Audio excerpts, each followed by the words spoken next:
유독 우리나라 증시가 글로벌 증시 대비 엄청나게 하락을 하고 있다는 거죠. 그 원인은 환율에서 찾을 수가 있습니다. 자, 그러다 보니까 이 외국인 투자자 입장에서는 로스컷. 안녕하세요. 달란트 투자입니다. 정말 처참함의 연속이라고 말할 수가 있습니다. 바로 현재 이 주식시장 말이죠.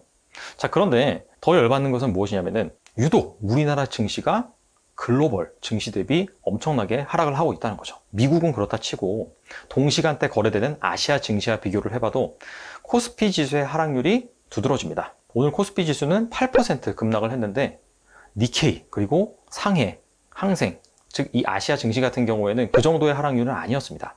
1%에서 한 3% 정도? 이런 시장이 그 정도면 양호한 그런 수준이죠. 그래서 오늘은 왜 이렇게 한국만 글로벌 증시 속에서 왕따인지 이 원인에 대해서 한번 알아보고 이 원인이 해결되기 위해서는 과연 어떤 노력이 수반되어야 되는지 이 부분에 대해서 짚고 넘어가겠습니다. 먼저 주요 아시아 증시 하락률입니다. 3월 11일부터 19일까지 이 기간에 주가가 엄청나게 폭락을 했거든요. 자, 그래서 중국 상해 같은 경우에는 10%, 항생은 14%, 니케이는 17% 하락을 했습니다. 자, 그런데 같은 기간 코스피는 혼자 20% 넘게 하락을 했죠. 사실 이 코땡땡 이슈, 메로나라고 할게요. 이 메로나의 최대 피해국은 일본입니다. 이유는 올해 도쿄 올림픽이 있죠. 근데 이 메로나 이슈 때문에 도쿄 올림픽을 개최할 수 없는 상황에 이르렀죠. 자, 그렇다면은 일본이 얻는 경제적 손실은 막대할 것으로 예상이 됩니다. 자, 그럼에도 불구하고 코스피 지수가 이 니케이 지수보다 10%포인트 가까이 빠졌다는 것이죠. 자, 왜 그런 것이냐? 그 원인은 환율에서 찾을 수가 있습니다. 증시가 폭락하는 동안에 주요국 통화 대비 달러 가치의 추이입니다. 자, 보시다시피 이 원달러 환율만 급등을 했죠. 3월 11일 날 대비 3월 19일 날 무려 7%나 올랐습니다. 환율이 이렇게 짧은 기간에 7%나 올랐다는 것은 엄청나게 오른 것을 의미를 합니다. 자, 이렇게 환율이 오르면은 어떤 현상이 벌어지냐면은 자, 외국인 투자자 입장에서는 우리나라에 투자를 했는데 정말 막대한 손실을 입는 거와 마찬가지입니다. 자, 왜냐하면은 여러분들이 미국 주식에 투자한다라고 한다면은 맨 처음에 어떻게 하죠? 돈을 넣고 이거를 달러로 환전을 하죠. 그 다음에 미국 주식을 삽니다. 외국인 투자자도 마찬가지입니다. 우리나라 주식을 사기 위해서는 원화로 환전을 한 다음에 우리나라 주식을 사야 돼요. 자, 그런데 환율이 점점 오른다? 그 얘기는 뭐냐면은 달러 가치 대비 원화 가치가 내리는 겁니다. 한국 주식에 투자를 해서 10%의 수익률을 얻었음에도 불구하고 같은 기간 원화 가치가 10% 떨어지면은 외국인 투자자 입장에서는 똔똔이에요.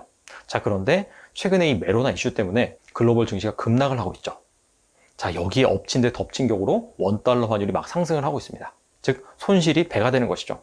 자, 그러다 보니까 이 외국인 투자자 입장에서는 로스컷, 즉 그 투자 대상의 무슨 매력, 펀더멘탈 이런 거 다 따지지 않고 일정 수준까지 손실이 발생을 하면은 자동적으로 리스크를 회피하기 위해서 무조건 팔아 제낍니다.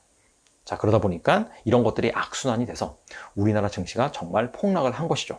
자, 그런데 궁금한 것은 무엇이냐면은 사실 이 메로나 이슈 같은 경우에는 한때 우리나라가 이 메로나 2위 국가라는 그런 오명을 얻기도 했습니다. 그런데 지금은 어느 정도 소강 상태에 진입을 했거든요. 자, 그런데 왜 이렇게 우리나라 금융시장만 불안한 것이냐? 크게 두 가지를 들 수가 있습니다. 자, 먼저는 높은 대외 의존도인데요. 우리나라가 수출 중심의 국가라는 것은 다들 알고 계실 거예요. 자, 그래서 이 아시아 국가 중에서 방금 살펴봤었던 그런 주요 4개국, 이 4개국의 GDP 대비 수출 비중을 한번 알아봤어요. 자, 그런데 홍콩 같은 경우는 157%, 그리고 한국은 37%, 일본과 중국은 각각 한국의 한 절반 정도 됩니다. 자, 그런데 아니 홍콩이 훨씬 높지 않느냐라고 볼 수가 있는데 홍콩은 재수출 비중이 90%에 가깝습니다. 재수출이란 우리가 이제 중국에 수출을 할 때 중국에 다이렉트로 갈 수 있지만은 이 홍콩을 통해서 가는 그런 수출 물량도 있습니다. 왜냐면은 홍콩이 이 무역 인프라가 상당히 잘 발달되어 있거든요. 자, 그래서 많이들 이 홍콩을 통해서 제3국으로 수출이 됩니다.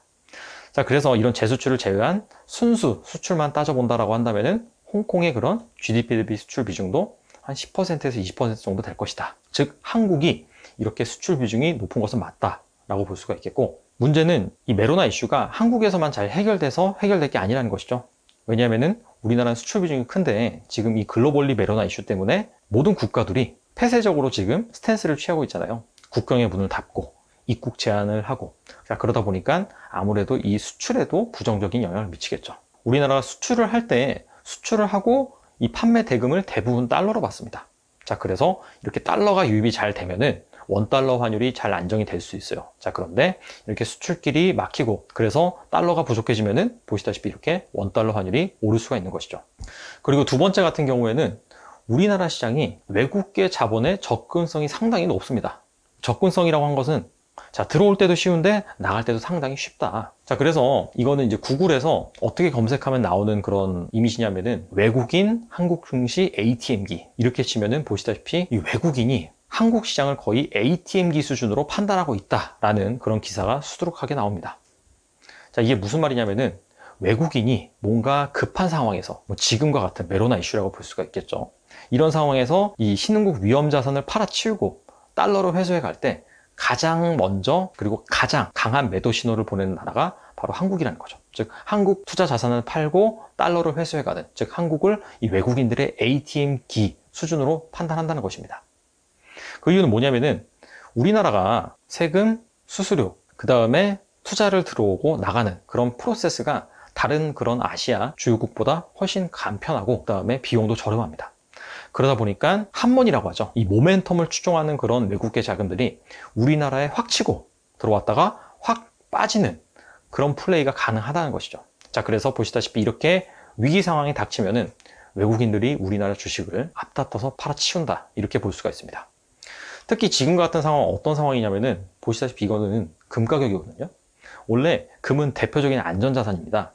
자, 그래서 올해 연초만 하더라도 금 가격이 엄청나게 올랐어요. 보시다시피 뭐 온스당 1670달러까지 올랐는데 최근에 이 패닉 장세가 연출이 되면서 금까지도 팔아치우고 있는 그런 상황입니다. 그 이유는 뭐냐면은 지금 이 메로나 위기가 걷잡을 수 없이 커졌고 이런 상황에서 갑자기 유가도 급락하고 이런 상황에서 뭐가 장땡이냐? 바로 현금 중에 왕은 무엇이냐? 바로 달러. 모든 그런 자산군을 팔아치우고 현금을 확보하는 그런 수요가 지금 전염병처럼 번지고 있다는 것이죠.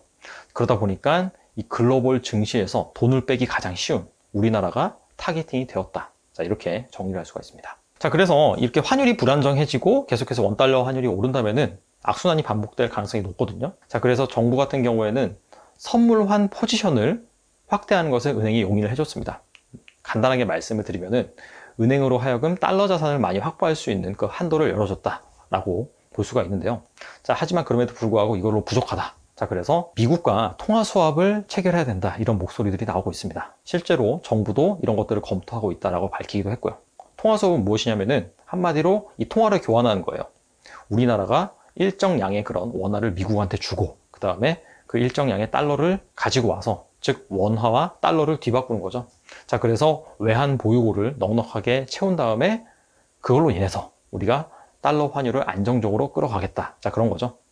자, 그래서 글로벌 금융위기 당시 이때에도 10월 말경에 미국과 통화수합 300억 달러 규모를 체결을 했습니다.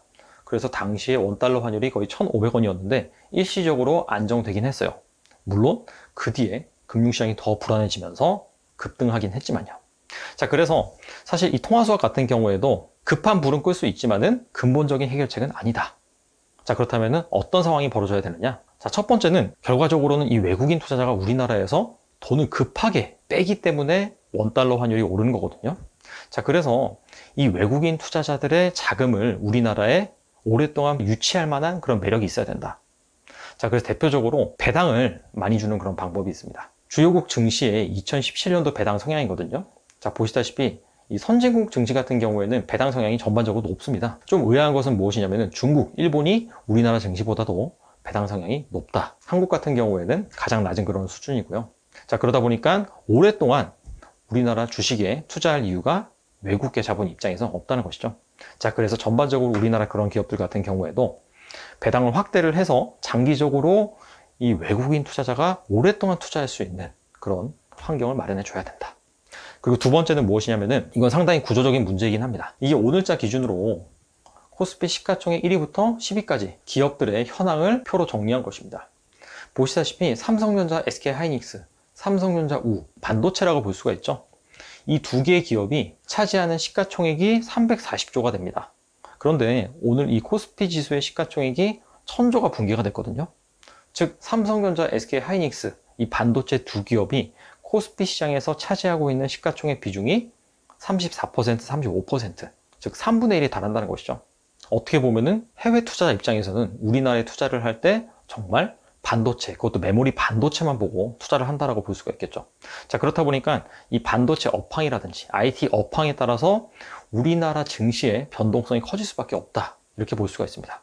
그래서 길게 본다면은 이 반도체뿐만 아니라 다양한 산업, 특히나 지금 이제 4차 산업 그런 시대니까 다양한 서비스 산업을 잘 육성이 되어서 삼성전자 그리고 SK하이닉스 말고도 그런 굴지의 서비스 기업들이 우리나라에서 많이 나와줘야 된다. 자, 그렇다면은 장기적으로 우리나라 증시의 체력은 점점 높아질 수가 있겠죠. 오늘은 우리나라 증시가 급락을 한 상황에서 그 원인이 환율이라고 지목을 했는데, 자, 이런 것들이 장기적으로는 어떻게 해결돼야 되는지 그 부분에 대해서 알아봤습니다. 뭐 제가 떠들어 된다고 이게 해결되지 않겠지만은 아무튼 간에 장기적으로 우리나라가 이런 금융 시스템 그리고 산업적인 구조 이런 부분에도 신경을 많이 써서 다음에 또 이런 위기가 닥쳤을 때 아시아 주요국 증시 대비 하락률이 가장 높았던 그런 증시라는 오명을 안 받았으면 좋겠습니다. 자, 아무튼 힘내시고요. 다음 시간에 뵙겠습니다. 감사합니다.